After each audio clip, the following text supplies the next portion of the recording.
तो पहले बजट की अग्नि परीक्षा को समझ लीजिए। बजट की अग्नि परीक्षा इसलिए क्योंकि मोदी 3.0 के लिए बजट बड़ा अहम रहने वाला है। आपने देखा किसानों को लेकर फटाफट फैसले लिए गए हैं। किसानों पर बड़े फोकस की बात प्रधानमंत्री ही नहीं, राष्ट्रपति के अभिभाषण तक में सुनने को मिली है। और उसके बाद प्रधानमंत्री ने आर्थिक सर्वे पर जिस तरीके से कहा कि ये विकास को दिखाता है या हमने जो अभी तक काम किए हैं और संभावनाएं जो हैं उनको दिखाता है, इससे बहुत स्पष्ट हो जाता है कि कल का जो बजट है वो कई मायनों में खास होने वाला है। एक्सपर्ट्स तो इसको बम्पर बजट भी कह रहे हैं। अब इसमें ऐसा क्या बम्पर रहने वाला है, खासतौर पर किसानों को लेकर, इस पर सबकी निगाहें टिकी हुई हैं। इस पर हमने अलग अलग मुद्दों पर बात की, अलग अलग वर्गों से बातचीत की है और लगातार भारत एक्सप्रेस आपको ये सारी चीजें पहुंचाता रहा। आज हम समझते हैं कि आर्थिक सर्वे और अभी तक जो चर्चा हुई उसके बाद अपेक्षाएं और उनकी संभावनाएं कहां तक पहुंची दिखाई पड़ती हैं। सोमवार को यानी कि कल सरकार की तरफ से लोकसभा में आर्थिक सर्वे आज पेश कर दिया गया है और अब इंतजार कल पेश होने वाले आम बजट का है। मोदी सरकार के लिए यह बजट किसी अग्नि परीक्षा से कम नहीं है। ऐसा इसलिए क्योंकि रोजगार, महंगाई और किसान जैसे बड़े मुद्दे पर विपक्ष लगातार सरकार पर हमलावर है और बहुत हद तक लोकसभा चुनाव में सरकार को इसका खमियाजा भी उठाना पड़ा है। भले ही मोदी तीसरी बार प्रधानमंत्री बनने में कामयाब रहे, लेकिन बीजेपी बहुमत से दूर रही है। उसे जेडीयू और टीडीपी जैसे सहयोगियों को लेकर साथ चलना पड़ रहा है। एक तरफ जहां खुद के सहयोगी मोदी सरकार पर दबाव बना रहे हैं, तो वहीं विपक्षी पार्टियां लगातार घेराबंदी करने में जुटी। आज भी 10 जनपद पर बड़ी बैठक चल रही है कि कल कैसे घेरा जाए। ऐसे में मोदी सरकार के लिए बजट बेहद चुनौती भरा है, इसीलिए अग्नि परीक्षा कहा जा रहा है। हालांकि पीएम मोदी जहां विपक्ष को नसीहत दे चुके हैं, तो वहीं ये भी साफ कर चुके हैं कि कल हम जो बजट पेश करेंगे वो अमृत काल का महत्वपूर्ण बजट है। हमें 5 साल का जो अवसर मिला है, ये बजट हमारे उन 5 साल की दिशा तय करेगा। यह बजट 2047 के विकसित भारत के सपने को मजबूती देने वाला है। आज इसी बजट को लेकर बड़े पैनल के साथ चर्चा करेंगे। उससे पहले यह विस्तृत रिपोर्ट देखिए। मंगलवार को वित्त मंत्री निर्मला सीतारमण बजट पेश करने वाली हैं। वित्त मंत्री निर्मला सीतारमण जब बजट पेश करेंगी तो उनके नाम एक अनोखा रिकॉर्ड दर्ज हो जाएगा। आजादी के बाद ये पहली बार होगा जब कोई वित्त मंत्री लगातार 7वीं बार बजट पेश करेगा। इससे पहले मोरारजी देसाई ने 6 बार बजट पेश करने का रिकॉर्ड बनाया था। देसाई ने साल 1959 से 1964 तक वित्त मंत्री के रूप में कार्य किया और 5 पूर्ण बजट और 1 अंतरिम बजट पेश किया था।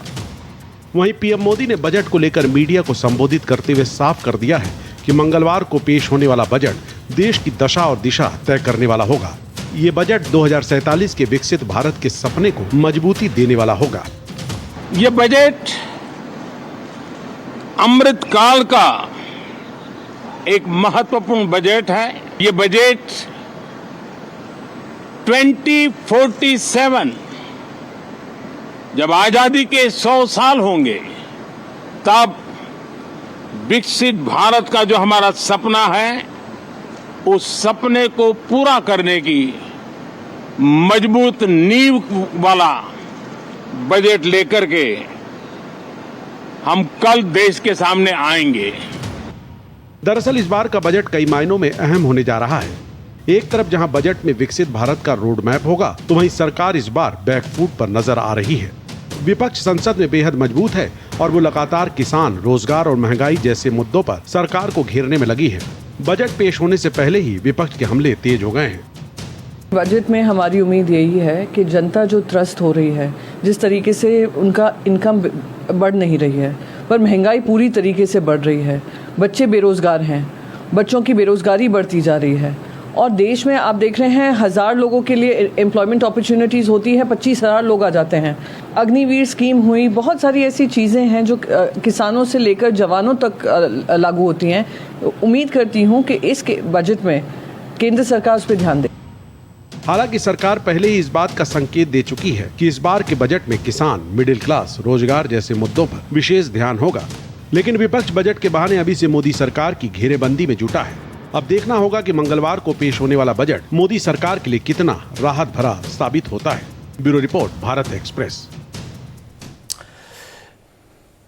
बहुत सारे बड़े और जाने माने चेहरों के साथ, विशेषज्ञों के साथ लगातार भारत एक्सप्रेस पर हम पिछले पूरे एक हफ्ते बजट की समीक्षा, बजट की अपेक्षाएं, सब सारी बातें आपके सामने रखते रहे हैं। आज उसका निचोड़ रखेंगे और इसमें राजनीतिक इच्छा शक्ति, जैसा मैंने शुरुआत में कहा, बड़ी महत्वपूर्ण है। तो राजनीति से भी कुछ चेहरे मेरे साथ जुड़ेंगे। आगे बढ़ें उससे पहले कल पेश होने वाले बजट को लेकर उत्तराखंड के मुख्यमंत्री पुष्कर सिंह धामी का क्या कुछ कहना है, वो भी आपको सुनवा देते हैं। हमारे राज्य से आदरणीय प्रधानमंत्री मोदी जी का विशेष लगाव है और हर बजट में हमारे जैसे हिमालयन राज्यों को और विशेषकर उत्तराखंड राज्य को हमेशा सौगात मिलती रही है, इस बार भी मिलेगी। और 2047 में जो विकसित भारत का संकल्प है उसकी झलक दिखाई देगी और 5 सालों में नई जो चुनी हुई सरकार, जो ऐतिहासिक सरकार है, जो आदरणीय मोदी जी के नेतृत्व में तीसरी बार देश के अंदर सरकार बनी है, ये बड़ी बात है। और इस तीसरी बार की सरकार का ये 5 साल किस दिशा में जाने वाला है, देश को बहुत तेजी से विकास की ओर ले जाने का जो काम आदरणीय प्रधानमंत्री जी ने संकल्प के साथ लिया है, इस बजट में दिखाई देगा। तो अब बात सत्ता पक्ष विपक्ष की, हमने महिलाओं से, युवाओं से, एंटरप्रेन्योर्स से, किसानों से खास तौर पर काफ़ी लंबी बातचीत की है। तो अब राजनीति की अगर बात करें तो नीरज मिश्रा प्रवक्ता कांग्रेस के तौर पर इस मंच पर जुड़ रहे हैं और रत्नाकर सिंह जी जो कि बीजेपी के वरिष्ठ नेता है वो भी मेरे साथ जुड़ रहे हैं। आप दोनों का स्वागत करता हूं। साथ ही साथ में मेरे साथ मास्टर शिवराज सिंह जुड़ रहे हैं जो कि राष्ट्रीय अध्यक्ष हैं भारतीय किसान यूनियन के, आपका भी सर मैं स्वागत करता हूँ। और आशीष सरकार जी अर्थशास्त्री के तौर पर हमारे साथ जुड़े रहेंगे क्योंकि इकोनॉमिक्स जो है वो एक बड़ा जटिल विषय रहता है निजी तौर पर, मुझे तो लगता है, लेकिन उसको आसान भाषा में आप समझ पाएं। देखिए, बजट को सीधे ऐसे समझिए जैसे हम घर का बजट बनाते हैं। सरकार को कमाई भी देखनी है, खर्चा भी देखना है। खर्चा अपेक्षाओं से बहुत बड़ा दिखाई दे रहा है और कमाई की बात करें तो टैक्सेशन, जीएसटी आदि इत्यादि पर भी रियायत और राहत की उम्मीद जो है जनता और उद्योगपति और आम लोग, मिडिल क्लास खास तौर पर लगाए बैठा रहता है। तो इसके बीच का बैलेंस भी समझने का प्रयास करेंगे क्योंकि विपक्ष जनता की आवाज़ माना जाता है। तो नीरज मिश्रा जी, शुरुआत आपसे करते हैं पैनल की। ये बात सही है कि आप लोग कई मुद्दों को उठाते रहे हैं, महंगाई, बेरोजगारी, किसानों की बात भी, किसानों का आंदोलन जो है वो रत्नाकर जी, उनकी पार्टी के लिए एक बड़ी चुनौती भी रहा और कई मुद्दों का असर भी देखने को मिला है। लेकिन इस बार जिस कन्विक्शन के साथ भारतीय जनता पार्टी ने अपनी बातों को रखा, किसानों पर जिस तरह से जोर दिया जा रहा है, सर्वे भी ये बता रहा है, ऐसा लगता है कि अब जो कमियां दिखाई भी दी हैं उनको पैच करने की कोशिश या फिर उनको बेहतर बनाने की कोशिश आगामी दिनों में ये बजट करता दिखाई देगा, ऐसी प्रधानमंत्री को उम्मीद है। आप लोग एक बैठक 10 जनपद पर कर रहे हैं इस वक्त, क्या आप लोगों की रणनीति बना रहे हैं और क्या चाहते हैं आप लोग? प्रवीण जी, एक जिम्मेदार विपक्ष के नाते हम लोग तो ये चाहेंगे कि आज जो देश की सरकार है, चाहे जितने भी दिन की सरकार हो, वो ऐसा बजट पेश करे जो आम आदमी के जीवन में सहूलियत लेकर आए। ये तो हमारी दिली इच्छा है। लेकिन पिछले 10 साल में जो हुआ उस पर टिप्पणी करना भी जरूरी है क्योंकि आदमी अपने पास से ही सीखता है। तो पिछले 10 साल में यह हुआ कि देश के वित्त मंत्री 5,000 रुपए की साड़ी पहनकर 500 रुपए किलो के घी के साथ 50 रुपए से ज्यादा महंगे के आटे के साथ हलवा बनाकर इस बजट का आगाज करती हैं और 50 लाख रुपए की गाड़ी में बैठकर वो संसद की तरफ चली जाती हैं। और उस संसद के अंदर उस आम आदमी के बारे में बात नहीं होती। वो आम आदमी के बारे में बात इसलिए नहीं होती क्योंकि आज जब इकोनॉमिक सर्वे निकला और उसमें जब कंज्यूमर प्राइस इंडेक्स का बेस ईयर 2012 से बढ़ाकर 2024 कर दिया गया तो आम आदमी के साथ बेईमानी का जो रास्ता था उसको इन्होंने सुपुर्द कर दिया है। तो उस आम आदमी की कमर तोड़ने के लिए जो इनके फर्जी आंकड़े, क्योंकि एनएसएसओ के ऊपर जवाबदेही है, उन्होंने पिछले 10 साल में लगातार 7 साल तो आंकड़े नहीं निकाले और जब निकाले तो इस तरीके से डेटा फच किया कि आपको महंगाई दिखती 5% है, लेकिन जब आप घर से बाहर निकलते हैं तो पता चलता है कि 50% से ज्यादा महंगाई पिछले 5 साल में बढ़ गई है। तो ये जो आम आदमी का इस सरकार से जो सरोकार नहीं रहा, ये इनकी कथनी और करनी को बिल्कुल एक दूसरे के साथ जाता हुआ नहीं दिखता। हम जिम्मेदार विपक्ष के तौर पर आपके सामने वो सारे आंकड़े रख सकते हैं जो इस सरकार की फजीयत कर दे, लेकिन हम लोग ये चाहते हैं कि ये सरकार थोड़ी सी संवेदनशील हो। ये किसानों के लिए हमने जो बात कही और जो किसान कह रहे हैं कि आप लीगल एमएसपी कर दीजिए, कानून कर दीजिए आप एमएसपी का, आप उस बात पर बात नहीं करेंगे। आपका जो कमिटेड एक्सपेंडिचर है, इस सरकार ने जिस तरीके के प्रोजेक्ट्स की बात की, और उसमें गुणवत्ता की कमी एक अलग विषय है, लेकिन जो कमिटेड एक्सपेंडिचर है, आपकी उस तरीके की इनकम नहीं है। ठीक है, और अगर आपने आप वो मैं income मैं बढ़ाएंगे आमतौर पर बाधित नहीं करता हूं नीरज जी, लेकिन आपने काफी सारी बातें रखी और हमारे पास अवसर रहेगा, हम एक एक करके सारी बातें रखेंगे। रत्नाकर जी, आपने कई बातों को सुना है और मैं रत्नाकर जी को एक ऐसे पैनलिस्ट के तौर पर जानता हूं जो बड़ी खूबसूरती से बातों को बहुत ही पॉइंट वाइज रखते हैं। तो रत्नाकर जी, कुछ पॉइंट्स जो बहुत सारी बातें हो जाएंगी क्योंकि बहुत सारी बातें नीरज जी ने यहां पर रख दी, लेकिन कुछ एक बिंदु हैं, जैसे महंगाई जमीन पर या आपको व्यवहारिक जिंदगी में कम दिखाई पड़े, सिर्फ इतना नहीं कि 5%, 6% और इतने आंकड़ों पर आप उलझे रह जाएं, लोगों को लगे कि हाँ नहीं महंगाई में थोड़ी सी रियायत मिली है। और किसानों पर तो खैर हम लंबी चर्चा कर लेंगे क्योंकि हम करते भी रहे, शिवराज जी भी बैठे हैं, लेकिन पहले मैं ये महंगाई और बेरोजगारी दो बिंदुओं पर आपकी प्रतिक्रिया चाहूंगा। प्रवीण जी, देखिए, जैसा कि प्रधानमंत्री नरेंद्र मोदी जी ने अपने भाषण में ये कहा कि जो कल का बजट पेश होने वाला है वो निश्चित रूप से अपने आप में एक विकसित भारत की संकल्पना जो साकार करने की हम लोगों ने कोशिश की है, उस संकल्पना को साकार करने हेतु जो उसकी नींव रखी जाएगी वो बिल्कुल बहुत ही मजबूत नींव रखी जाएगी। और उस नींव को मजबूती के लिए एक ऐसा बजट आएगा जो हर वर्ग के लिए कुछ ना कुछ लेकर आएगा। मैं ये कहना चाहूंगा, जैसा कि प्रधानमंत्री जी ने कहा। रही बात,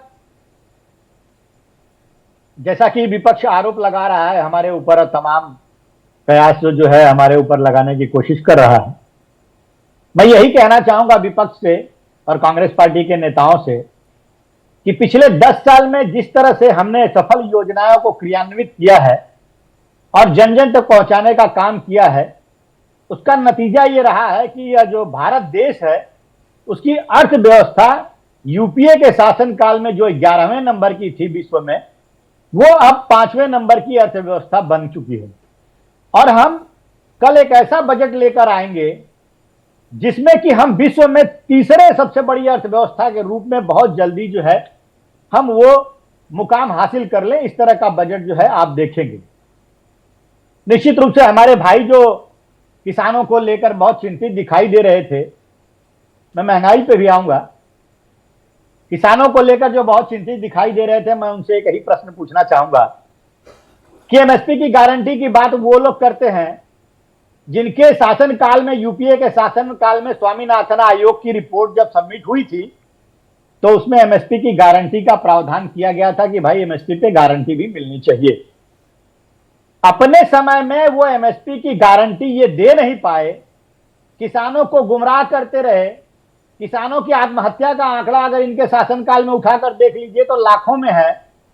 और आज हमसे प्रश्न कर रहे हैं कि हम एमएसपी की गारंटी नहीं दे रहे, गारंटी नहीं दे रहे। अरे हम एमएसपी दे रहे हैं, आपसे जो यूपीए शासनकाल में जितना मिल रहा था उससे दोगुना एमएसपी दे रहे हैं। और निश्चित रूप से हमने अपने मैनिफेस्टो में ये कहा है कि हम अपने शासनकाल में अभी जो आने वाले जो समय है उसमें दोगुना से भी ज्यादा करने का प्रावधान किया जा रहा है। और आप निश्चित रूप से बजट में देखिएगा कि किसानों को लेकर बहुत बढ़िया जो है हम कुछ न कुछ ऐसी योजना लेकर आएंगे जिससे किसान जो है, ठीक है, वो फायदेमंद रहेंगे। जी, हम एक एक करके बात करेंगे। रत्नाकर जी, हम किसानों पर बात करेंगे, शिवराज जी भी हैं, डॉक्टर आशीष सरकार भी। मैं चाहता हूं कि सारे पैनलिस्ट एक बार शामिल हो जाएं। आप फिर भी अपनी बात को क्लोज करें संक्षिप्त। एक चीज में, महंगाई के ऊपर आपका प्रश्न था वो अधूरा रह गया। निश्चित रूप से महंगाई बढ़ी है प्रवीण जी, लेकिन हम लोग महंगाई बढ़ी है, लेकिन एक ओईसीडी की रिपोर्ट आई है अभी।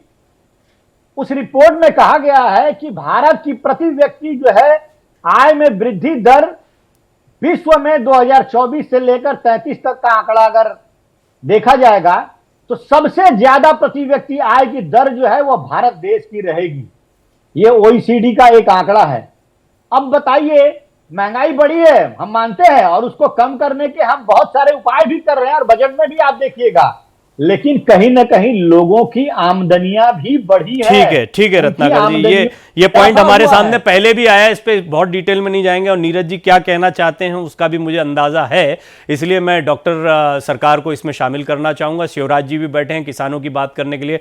डॉक्टर आशीष सरकार, अभी आपने पॉलिटिकल तो सुन लिया, देखिए मैंने इसीलिए विपक्ष की आवाज, विपक्ष को जनता की आवाज कहा जाता है, उनसे ओपन किया, रत्नाकर जी ने व्यवस्थित तरीके से उसके जवाब दे दिए और इस पर यह बहस इतनी लंबी हो सकती है कि 1 घंटे तक इन दोनों लोगों की बात हो सकती है आराम से, ये मेरा अनुभव है। लेकिन मुझे व्यवहारिकता बताइए, महंगाई को लेकर सरकार के सामने एक चुनौती है कि एक इंप्रेशन देना, रत्नाकर जी की भी मजबूरी कि उन्हें बताना है कि महंगाई जो है उसके साथ साथ में प्रति व्यक्ति आय बढ़ी है, लेकिन जमीनी हालात क्या हैं वर्तमान में सरकार के सामने जो चुनौतियां, उसमें इनकम और खर्चे का बैलेंस आप कैसे देख रहे हैं?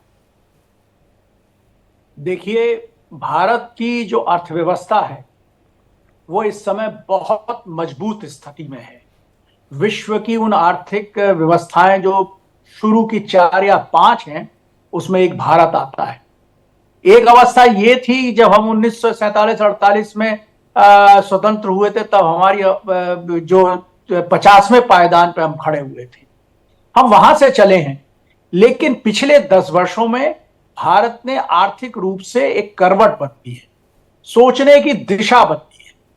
अब जो एकमात्र जो दिल्ली से लेकर और जो एक मुगल सम्राट ने बनाया था कलकत्ता तक, जिसको ग्रैंड ट्रंक रोड बाद में नाम दे दिया गया, उस लंबी सड़क के अलावा हमारे पास सड़क नहीं थी जी। लेकिन आज जब आप सड़क परिवहन पर चलते हैं तो ऐसा लगता है कि भारत के अंदर सड़कों का जाल बन गया है और आप मजे से 80 की स्पीड से किसी भी गाड़ी को बहुत साधारण तरीके से जा सकते हैं।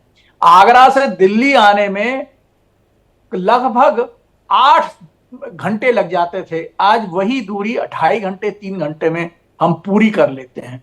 इसका अर्थ यह है कि जब अर्थव्यवस्था मजबूत होनी लगती है तो शिक्षा के क्षेत्र में कहिए, यातायात के क्षेत्र में कहिए, स्वास्थ्य के क्षेत्र में कहिए या अन्य क्षेत्रों में कहिए, हर क्षेत्र में हम आगे बढ़ रहे हैं। और विपक्ष में जो लोग बैठे आलोचना कर रहे हैं, उनसे पूछा जाए 50 सालों में आपने क्या किया?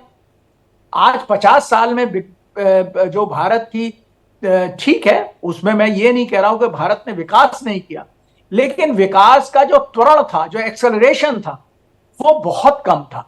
लेकिन पिछले जो 10 साल से भारत ने विकास किया है, उसमें विकास में गति भी है, त्वरण भी है। ठीक है, इसलिए अर्थव्यवस्था, आपने इंफ्रास्ट्रक्चर की बात को पुरजोर तरीके से कहा है, किसानों की बात को बहुत मजबूती से रखने की जरूरत है, तो विस्तार से बोलने के लिए मुझे थोड़ा सा शिवराज जी को मौका देना पड़ेगा। सर, मैं आपसे किसानों पर हमने काफी बातचीत की है और किसानों पर जो बात हुई है उसमें एक बात समझ में आई, अलग से कृषि बजट की मांग हो रही है और अभी तक अगर 3-4% के आसपास आप कहते हैं विकास का इंजन है और 4% के आसपास रखते हैं, तो ये बड़ा अजीब लगता है। और ये मांग की जा रही है कि किसानों के लिए इस बार 10% तक जाना चाहिए। कई किसानों की तो ये मांग है, लेकिन व्यावहारिक रूप से आपकी क्या अपेक्षाएं और क्या हो जिससे आपको लगेगा कि हाँ, किसानों के लिए कुछ हुआ बजट में?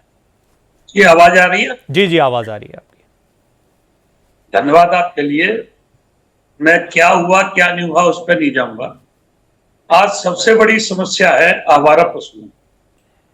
40% फसल को आवारा पशु, गडरोज, सुअर, जंगली सांड ये नष्ट कर दे रहे हैं और कई किसानों की खेत की फसल की सुरक्षा करते हुए अपनी जान से भी हाथ धोना पड़ता है।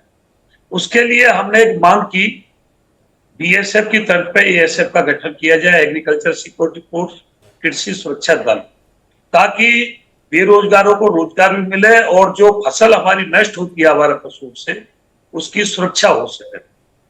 दूसरा है पालतू पशु। पालतू पशुओं के लिए आज मवेशियों के लिए उचित इलाज की व्यवस्था नहीं है, अस्पताल हमारे पास नहीं है, दवाई नहीं है, नस्ल सुधार की कोई दवाई नहीं है, बांझपन का रोग दूर करने की कोई दवाई नहीं है। तो मवेशी जो हमारे पालतू मवेशी है उनके अस्पताल की व्यवस्था कराई। दूसरा, हमारे जो फसलों के जो रेट हैं विलोम अनुपात से बढ़े, समान अनुपात से नहीं बढ़े, महंगाई ज्यादा अनुपात से बढ़ी, फसलों के रेट कम दाम से बढ़े। चूंकि आज किसान 50 साल पीछे है और घरेलू बिजली बिल भी इतने आते हैं, उसकी मासिक इनकम इतनी गांव में नहीं होती जितने उस पर बिजली के बिल आ जाते हैं। शिक्षा हमारे गरीब आदमी की पकड़ से दूर होती जा रही है। क्योंकि प्राइवेट स्कूलों में इतनी ड्रेस हो जाती है, हर रोज की अलग अलग ड्रेस है, हर साल कोर्स बदले जाते हैं, उनके बसों के खर्चे ज्यादा है, फीस बहुत ऊंची है। तो जैसे आयुष्मान कार्ड है उस प्रकार गरीब आदमी के लिए जिसकी 3 लाख से वार्षिक आय कम है, शिक्षा कार्ड भी गाँव में बनना चाहिए, प्रति किसान बनना चाहिए। आयुष्मान कार्ड है, अच्छी योजना है, हम इसका स्वागत करते हैं, लेकिन इसमें ना तो सारी बीमारी आ रही है और ना सारे अस्पताल आ रहे हैं। और जो ओपीडी में इलाज होता है, महंगे फीस है ओपीडी की प्राइवेट अस्पताल में, क्योंकि सरकारी अस्पताल तो आज इलाज नहीं कर पा रहे हैं। तो इसलिए, और ऑपरेशन के बाद जब मरीज को छुट्टी हो जाती है तो जेब से दवाई खरीदनी पड़ती है। तो इन चीजों में भी सुधार इनको करना होगा। कृषि में जो हम ऋण लेते हैं, हमको कॉमर्शियल लोन खेती पर नहीं मिलता। इधर जो सब्सिडी एग्रीकल्चर पार्ट पर मिलती है तो ऑथराइज डीलर से हमें कृषि पार्ट खरीदने होते हैं। ऑथराइज डीलर पहले ही जोड़े रेट पे हमें देता है। किसान किसी भी डीलर से खरीदे, उसको सीधी बोनस उसके खाते में आए और ऑथराइज डीलर की पाबंदी हटे। मिट्टी जांच जो है, मिट्टी की जांच होती है ब्लॉकों के द्वारा, लेकिन उसकी रिपोर्ट किसान के घर तक नहीं आ पाती है। बीमा योजना है, बीमा जब तक तहसील की 70% फसल नष्ट नहीं हो जाती, जब तक किसान को बीमा का लाभ नहीं मिलता। इसलिए प्रति किसान, जैसे गाड़ी पे होता है, प्रति किसान बीमा का लाभ किसान को मिलना चाहिए। फसलों के रेट महंगाई के हिसाब से तय होने चाहिए। आप क्योंकि एक किसान हैं, आप बेहतर तरीके से जानते हैं, आपने बहुत व्यवहारिक बातों को रखा है। ये बातें सिर्फ आंकड़ों तक नहीं, एग्जिस्टिंग कई सारी बातें हैं जिनका क्रियान्वयन ही अच्छे से हो जाए तो किसान जो है वो थोड़ा सुखद महसूस करे, अच्छा महसूस करेगा। आगे बढ़ने से पहले मेरे सहयोगी रमेश के पास सीधे चलेंगे। रमेश, लगातार खबरें आप तक पहुंचाते हैं। आज जो आर्थिक सर्वे आया, उसके बाद जिस तरह की राजनीतिक बयानबाजी सामने आई, वो सबको कवर करते रहे। और खासतौर पर अभी महत्वपूर्ण यह है कि विपक्ष की एक बड़ी बैठक भी चल रही है 10 जनपद पर। रमेश उसके बारे में भी जानकारी देंगे। रमेश, सत्ता पक्ष विपक्ष दोनों के लिए कल का दिन बड़ा होगा, आम लोगों के साथ साथ किस तरह की तैयारी है, कौन सी बातों पर सरकार फोकस कर रही है और विपक्ष की रणनीति क्या? देखिए, आर्थिक सर्वेक्षण के बाद अब लगातार जो बात हो रही है बजट की हो रही है कि बजट में सरकार किन किन मुद्दों को कैसे कैसे राहत देगी। लगातार जो विपक्ष है वो 2 बड़े मुद्दे उठा रहा है, एक बेरोजगारी का, दूसरा किसानों की स्थिति का। किसानों की आय जिस तरह से दुगनी करने की बात की गई थी वो अभी तक नहीं हो पाई है। विपक्ष के नेताओं का कहना है कि एमएसपी पे गारंटी चाहिए, हमें गारंटी की बात चाहिए जिससे कि किसानों को, साथ ही साथ स्वामीनाथन कमेटी की जो रिपोर्ट है उसको लागू होने की बात विपक्ष उठा रहा है कि उसको सरकार को लागू करना चाहिए और वो बजट में उम्मीद करें कि सरकार लागू करेगी। साथ ही साथ जिस तरह से परीक्षाओं में हो रहा है, जिस तरह से युवाओं को बेरोजगारी बढ़ रही है, उस पर यह है कि ऐसा कुछ नीति लाए सरकार जिससे कि रोजगार बढ़े और लोगों को, युवाओं को रोजगार मिल सके। अभी मैं कृषि विशेषज्ञ से बात सुन रहा था, किसानों के नेता हैं, उन्होंने बहुत अच्छी बात की कि फसल सुरक्षा के लिए भी कोई एक फोर्स बनाई जाए जो किसानों की फसल की रक्षा कर पाए, क्योंकि बड़े पैमाने पे जो फसल है वो नुकसान हो जा रहा है। तो उसको लेकर भी विपक्ष लगातार का कहना है कि विपक्ष, खासकर समाजवादी पार्टी के नेताओं का कहना है कि जिस तरह से रोड एक्सीडेंट हो रहे हैं, जिस तरह से फसलों की हानि हो रही है, उसके लिए सरकार को चिंता दिखानी चाहिए और ये बड़ा गंभीर मुद्दा है।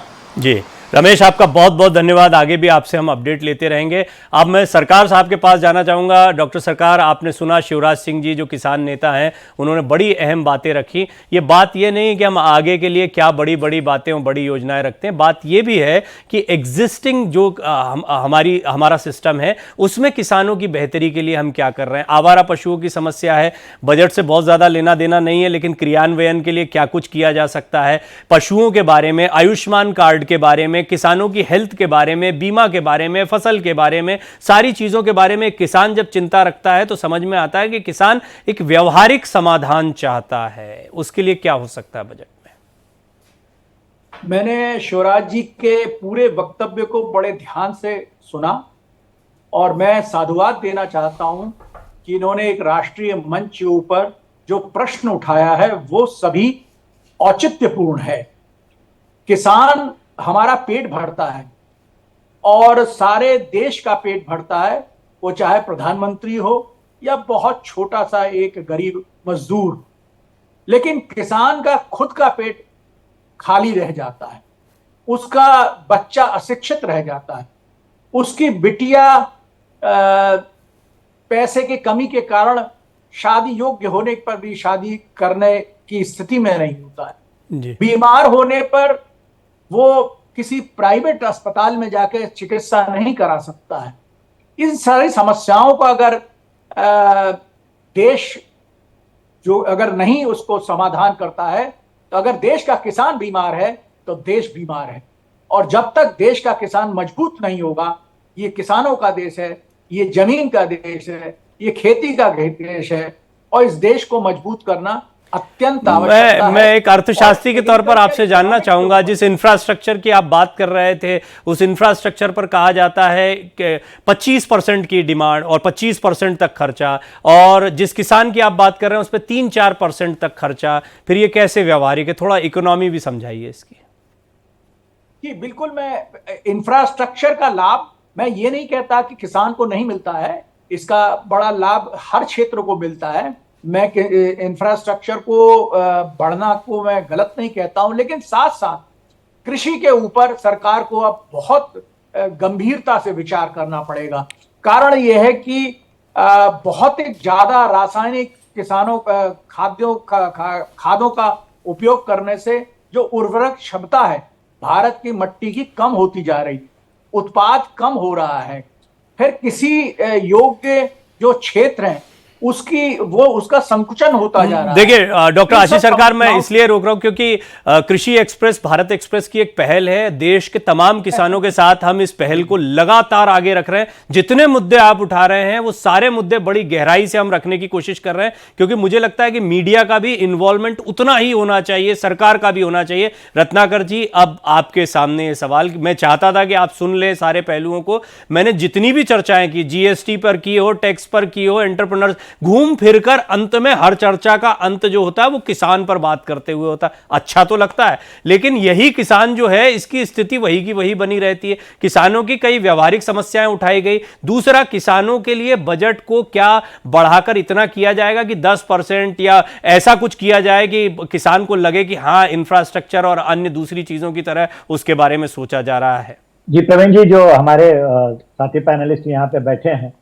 उन्होंने जो मुद्दे उठाए हैं, निश्चित रूप से वो मुद्दे बहुत महत्वपूर्ण हैं। और मैं आपको बता दूं कि सरकार जब भी बजट का प्रावधान करती है तो निश्चित रूप से वो सारे एक्सपर्ट जो होते हैं उनसे सलाह मशवरा जरूर लेती है, और सलाह मशवरा लेने के बाद समस्याओं को किस तरह से दूर किया जाए, किसानों की आर्थिक स्थिति को किस तरह से मजबूत किया जाए, इस पर भी चर्चा होती है, और बजट में उस तरह का प्रोविजन का प्रावधान किया जाता है। रही बात किसानों की, तो निश्चित रूप से भारतीय जनता पार्टी की सरकार जो है वह किसानों के लिए बेहद संजीदा है।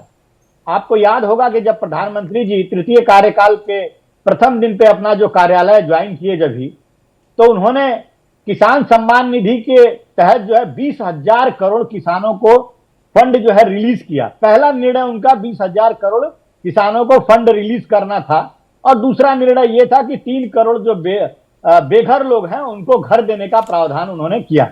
तो निश्चित रूप से किसानों को लेकर हमारी सरकार, देखिए रत्नाकर जी, एक ये भी बात में थोड़ा सा, सॉरी आपको रोक भी रहा हूं, कि अभी किसानों से जब मेरी बात होती है तो वो कहते हैं कि ठीक है, अच्छा प्रयास है, 6,000 रुपए मिलते हैं, 8,000 रुपए कर देंगे, 2-2 हजार के बंच में मिलते हैं, एक बार में मिल जाए, वहां पर बैंक में जो समस्या, उन्होंने इतनी सारी चुनौतियां रखी। अच्छा प्रयास है, पर मुझे लगता है कि बहुत बड़े पैमाने पर कुछ करना पड़ेगा किसानों के लिए। सम्मान निधि अच्छा प्रयास है, लेकिन इससे इतर आगे बढ़कर कुछ व्यवहारिक समस्याएं शिवराज जी ने रखी, उसको भी एड्रेस करने की आवश्यकता है। देखिए प्रवीण जी, किसानों के पास सबसे बड़ी समस्या जो होती है वह होती है फंडिंग। किसान के पास जमीन तो उसका होता है, लेकिन खाद बीज खरीदने के लिए, बिजली का भुगतान करने के लिए, जो उस पे एक्सपेंडिचर होते हैं उसको भुगतान करने के लिए पैसों की जो है तकलीफ रहती है किसानों को, हमेशा से देखा गया। आपने देखा होगा कि भारतीय जनता पार्टी की सरकार ने किसानों को किसान क्रेडिट कार्ड स्कीम के तहत जो है लोन देने का काम, और बहुत ही मिनिमम रेट ऑफ इंटरेस्ट पे, जो बहुत मामूली रेट ऑफ इंटरेस्ट है, 4% है जहां तक मेरी जानकारी है, 4% के ब्याज पे जो है लोन देने का काम किसान क्रेडिट कार्ड के माध्यम से किसानों को देने का किया गया है। तो निश्चित रूप से अगर आप जाएंगे जब भी ग्रामीण परिवेश में, मैं भी एक किसान पुत्र हूं, तो आप देखेंगे किसान क्रेडिट कार्ड जो है बैंकों से बहुत सारे किसान लेकर के अपने कृषि कार्य को सुचारू रूप से कर रहे हैं। लेकिन यह पर्याप्त नहीं है, इसके आगे भी बहुत सारी चीजें भारतीय जनता पार्टी की मोदी सरकार जो है निश्चित रूप से कर रही है। कल के बजट में आप देखिएगा किसानों को लेकर सारे ऐसे अनाउंसमेंट आएंगे जिससे कि किसान को लगेगा हाँ, ये आपने जो कहा ना, ये आज जो पूर्व संध्या है बजट की, इसमें हमारी अपेक्षाएं बड़ी बड़ी हुई हैं, क्योंकि अभी तक हमने चाहे राष्ट्रपति का अभिभाषण हो, प्रधानमंत्री जी के जो बयान हो, इमीडिएट मोदी 3.0 में जिस तरह किसानों को लेकर उन्होंने तत्परता दिखाई, इस सबसे उम्मीदें काफी बढ़ गई हैं। नीरज जी देखिए, सरकार ने तो एक इशारा दे दिया है कि किसानों के लिए कुछ बढ़िया किया जाएगा। प्रवीण जी, उस इशारे से ज्यादा कुछ होता नहीं है, क्योंकि जिस तरीके से पहले इस देश के अंदर वो किसान विरोधी काले कानून लाए गए और किसानों के साथ जिस तरीके का व्यवहार किया गया, और अब सुना है कि 5 अगस्त को फिर किसान दिल्ली आ रहे हैं अपनी मांगों को लेकर, तो मुझे तो लगता है कि ये सरकार वैसे ही करेगी। लेकिन इन छिटाकशियों से दूर, जब इस देश के अंदर एक समझदार प्रधानमंत्री थे जो यूपीए 1 और यूपीए 2 चलाते थे, उन्होंने दोनों अपने 5 ईयर प्लान में एग्रीकल्चर का बजट 60% से बढ़ाया। और मैं जनरली पैनल के ऊपर किसी विशेषज्ञ पर टिप्पणी नहीं करता हूं, लेकिन जो अर्थशास्त्री पैनल पर हैं उनकी बात से मुझे बहुत आहत पहुंची जब उन्होंने ये कहा कि पिछली सरकारों ने कुछ नहीं किया। आप ठीक है, आप किसी के पोषित हो सकते हैं, किसी विचारधारा की बात कर सकते हैं, लेकिन पहले की सरकारों के काम को मत नकारिए, क्योंकि आपके जीवन का 75% जो है वो कम से कम उसी सरकार में गया जिसमें आप खुद पढ़े लिखे होंगे और आपके बच्चे पढ़े लिखे होंगे।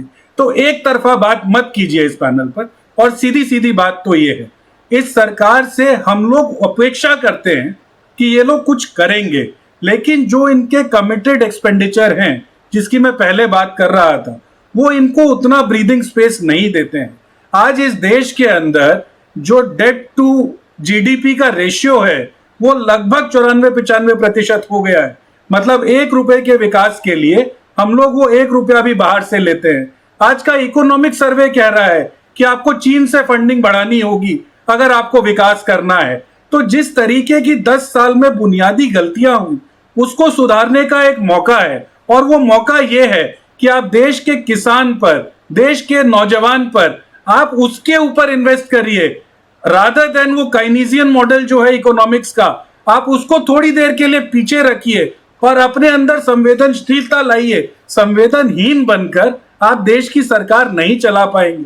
10 साल के अंदर आम आदमी की कमर टूट गई है, और वो जो चुनावी वादे थे कि 500 रुपए का सिलेंडर हो जाएगा, 30 रुपए का पेट्रोल हो जाएगा, कम से कम आप लाइए जीएसटी के दायरे में।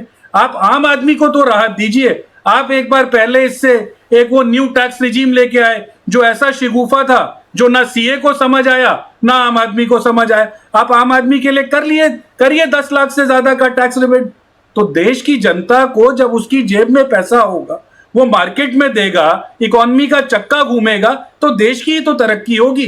ये एक सिंपल इकोनॉमिक्स है, इसको कॉम्प्लिकेट करने की जरूरत नहीं है। आप देश के युवाओं पर, किसानों पर, आम आदमी के ऊपर फोकस करिए, बाकी सारी चीजें अपने आप हो जाएगी, क्योंकि इस देश की इच्छा शक्ति बहुत बड़ी है। ये सिंपल इकोनॉमिक्स विपक्ष में रहकर तो लगती है सिंपल, लेकिन सत्ता पक्ष के सामने, आप जब सत्ता पक्ष में थे तो ये उतनी ही कॉम्प्लिकेटेड थी आपके लिए जितनी कॉम्प्लिकेटेड।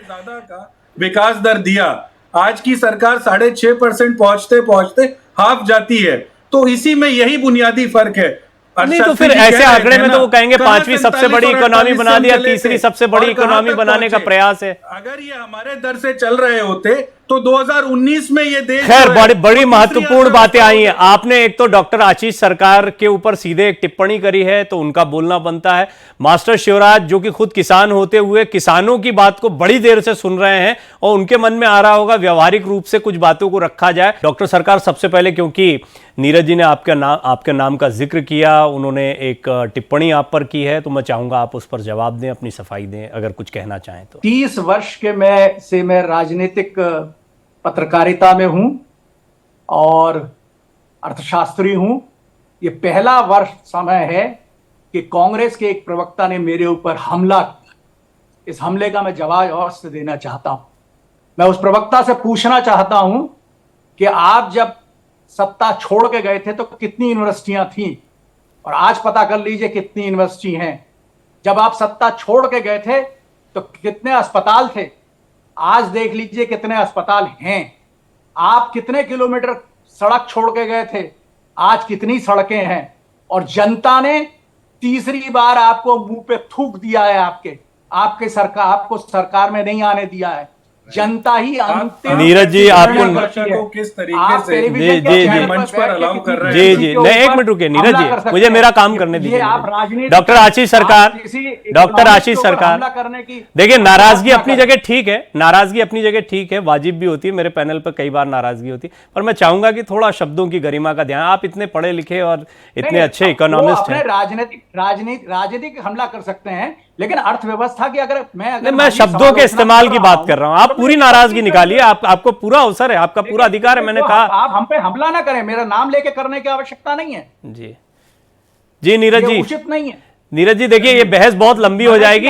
मैं चाहता हूं, देखिए क्या होता है, विषयांतर भी हो जाता है। मैं कभी इंडिविजुअल बहस में पढ़ता भी नहीं हूं। मास्टर शिवराज, क्योंकि उनको बोलना भी चाहिए, बोलने का अवसर भी बहुत कम मिला, मैं क्षमा भी चाहता हूं उनसे, एक किसान है। आप बोले मास्टर शिवराज, आप क्या कहना चाह रहे हैं? हमने एक आवाज उठाई थी कि जैसे खेतों की खतौनी होती है, गांवों में घरों की घरौनी बनाई जाए। माननीय प्रधानमंत्री महोदय जी ने स्वामित्व योजना के तहत घरौनी बनाने का कानून देश में किया, उसका हम धन्यवाद करते हैं। लेकिन जैसे कि उत्तर प्रदेश में नोएडा प्राधिकरण, ग्रेटर नोएडा प्राधिकरण, यमुना विकास प्राधिकरण के अंदर जो गांव आ रहे हैं, वो आज भी गांव है, लेकिन उनमें घरौनी बनाने का लाभ नहीं मिल पा रहा है। या तो जो गांव है उनमें घरौनी बनाने का कानून बनाया जाए, नहीं तो उसी तर्क पर समकक्ष मकानों की मकानी बनाई जाए। तीसरा यह है कि देश में कृषि प्रधान देश है, सारे आयोग हैं, किसान आयोग का भी गठन किया जाए। चौथा मैं ये कहूंगा कि आयात और निर्यात, आज हमारे देश के किसान में बहुत सी फसलें निर्यात होती है, लेकिन आयात निर्यात के सिस्टम में सुधार करें। दलहन और तिलहन जो बाहर से मंगाते हैं, उसको अपने ही देश में दलहन तिलहन पे बढ़ावा दें। चौथा मैं ये कहना चाहूंगा कि सभी सत्र चलते हैं, शीतकालीन सत्र है, वर्षाकालीन सत्र है, तो विधानसभा में, लोकसभा में, राज्यसभा में एक किसान सत्र की भी शुरुआत की जाए, ताकि किसानों को ऊपर चर्चा हो सके कि भाई किसानों का उत्थान कैसे किया जाए। ये सजेशन आपने भेज दिए सरकार को? ये सजेशन भेज दिए सरकार को? जी, आपकी तरफ से ये सजेशंस भेज दिए गए होंगे निश्चित तौर पर सरकार को? नहीं, हमने तो कई बार लिख के भेजा है, लेकिन जो हमारे पत्रांक जाते हैं पता नहीं कहां डाल दिए जाते हैं उन पे। हालांकि हमने जैसे आवाज उठाई घरों की घरौनी, सरकार तक आवाज पहुंची और हमारी बात मानी गई, तो लोक शक्ति ने उनका, भारतीय लोक शक्ति ने धन्यवाद भी किया उत्तर प्रदेश के मुख्यमंत्री और देश के एक और सवाल आपसे, मैं अभी इस पर रत्नाकर जी से पूछूंगा, कृषि बजट अलग से होना चाहिए? आप लोगों की राय क्या है आपकी, मास्टर शिवराज? नहीं, मैं ये कह रहा हूं, एक तो लोकसभा, राज्यसभा और विधानसभा में किसान सत्र भी होना चाहिए। और आज देश का बजट जो है मान्यों की जेब में ज्यादा जा रहा है। जिनके पास ओडी गाड़ी है उनको भी इतना बड़ा बड़ा भत्ता दिया जा रहा है, बड़े बड़े महलों में रहते हैं, बहुत बड़ा भत्ता दिया जा रहा है, जूते पॉलिश का भत्ता, टेलीफोन का भत्ता, कपड़े प्रेस का भत्ता, दुनिया भर के भत्ते दिए जाते हैं। और फिर मोटी मोटी पेंशन दी जाती है, मोटी मोटी तनख्वाह दी जाती है। आधे से अधिक बजट तो उन मान्यों की जेब में चला जाता है। ठीक है, देश का गरीब होता जा रहा है और अमीर रत्नाकर जी, ये देखिए, अब मेरा काम तो ये है कि मैं आप तक पहुंचा सकता हूं, आप जहां तक बात पहुंचाएं।